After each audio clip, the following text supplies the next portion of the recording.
For years, it's been the white whale of the tech world, Apple's foldable iPhone. It feels like we've been talking about it forever, but lately the rumors have just kicked into overdrive. And honestly, it's created a ton of noise and confusion. So let's dive into this and try to make some sense of it all. Right? That's the million-dollar question. Is it actually coming soon? Is it delayed for another year? What are they even going to call this thing? The reports are flying, and half the time they're pointing in completely opposite directions. And that's exactly what we're here to do. We are going to cut through all the speculation, line up the evidence from the most credible sources, and try to build the clearest possible picture of what is really going on with Apple's most mysterious product. So let's officially begin our investigation. You can think of this whole thing as a case file with 3 key mysteries that we absolutely have to solve before we can get anywhere close to the truth. We're going to tackle these 3 things one by one. First up, the all-important release date. Then the production volume, which, tells us how big of a bet Apple is actually making here. And finally, the official name, which could actually reveal a lot about where this phone fits in the lineup. Okay, let's start with the big one, the one everyone seems to be arguing about. When can we actually get our hands on this thing? Because the timeline has been a complete and utter roller coaster. I mean, just look at this. This timeline shows just how much the story has whipsawed back and forth. First, Nikkei Asia comes out and says the supply chain is bracing for a major delay, maybe even pushing the launch past 2026. Then, almost immediately, Mark Gurman over at Bloomberg pushes back saying nope, a September launch is still the plan. And just recently, the leaker Instant Digital claims production is totally finalized, targeting a September announcement and shipping out in October. So this really lays out the 2 clear camps you've got. The delay theory, coming from a major publication, versus the on-time theory from a really well-known leaker. It's a classic insider tug-of-war, where you've got established reporting clashing with these more recent, hard-to-verify whispers from the supply chain. All right, so let's move to the next piece of this puzzle, which builds on the release date debate, the production numbers. And this isn't just about logistics. This is a direct peek into Apple's strategy and their confidence. Exactly. Are they just cautiously dipping the toe in the water here, or are they planning to make a massive splash right from day one? Well, the rumored production numbers give us 2 very, very different answers.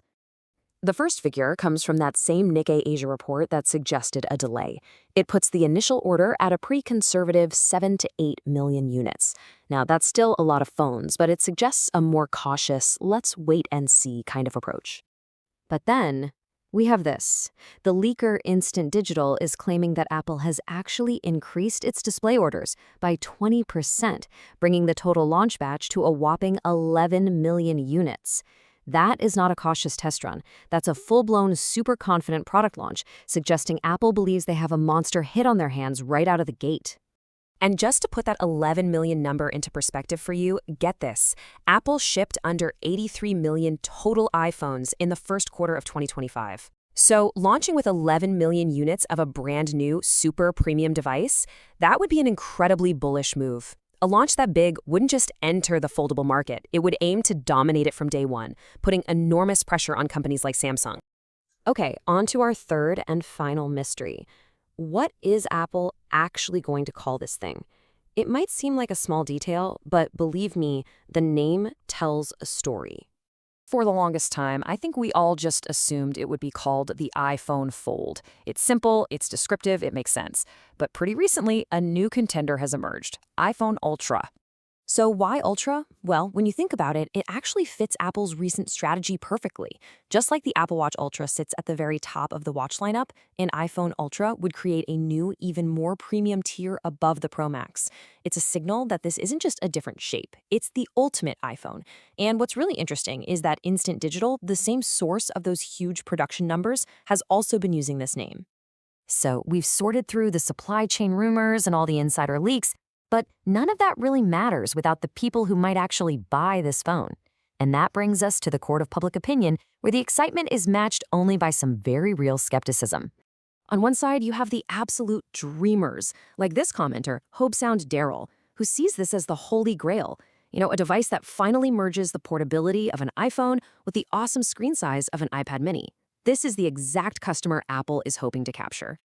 But then, you have the skeptics. This commenter, Victor Mortimer, voices a really common fear that the technology just isn't ready for prime time. They see folding screens as inherently flawed and worry that Apple is compromising its own high standards just to jump into a new category. And this table really sums up the tightrope Apple has to walk here. Is this device going to be the best of both worlds, a truly revolutionary two-in-one? Or is it going to be the worst of both, a compromised, fragile product with a crazy ultra price tag? That is the core dilemma. Okay, so after sifting through all of these conflicting reports and clashing opinions, where does that leave us? Well, if we weigh the most recent and most detailed information, a pretty clear picture starts to emerge. Based on the latest leaks, the momentum seems to be behind this narrative. It's likely going to be called the iPhone Ultra, creating that new top tier. It'll probably be announced in September and ship out in October, avoiding any kind of major delay. And Apple is backing it with a super confident launch of 11 million units. But in the end, all the rumors about dates, names, and numbers, they're kind of secondary, right? Apple has taken its sweet time with this, letting competitors test the waters for years. So the real question that hangs over everything isn't about when it's coming, but whether Apple has used all this extra time to finally get the foldable experience right. Will it truly be worth the wait?